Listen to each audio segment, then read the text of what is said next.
আলহামদুলিল্লাহ, জুমার নামাজের ইমাম সাহেব বাইরে যে পরিমাণ তাপ, রোদের গরম, মানে শর্টকাটে সূরা পড়ে শেষ করে দিছে আলহামদুলিল্লাহ। কারণ ভিতরে কোনো জায়গা নাই, মসজিদের ভিতরে বাইরে রাস্তা পর্যন্ত মানুষের জনশন, মানে এরকম মানুষ।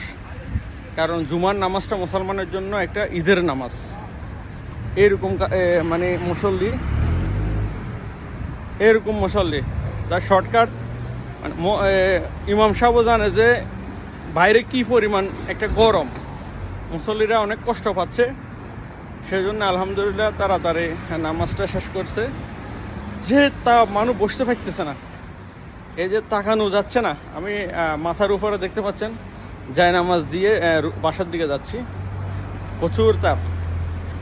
এই তাপে যে রাস্তাঘাট, রোডঘাট, বিল্ডিং গরমে থমথম হয়ে থাকে, এই গরমটা রাতের বেলায় মানুষের উপরে পড়ে। অর্থাৎ এই গরমটা বাইর হয় কারণ দিনের থেকে রাতে গরমের তেজটা বেশি থাকে।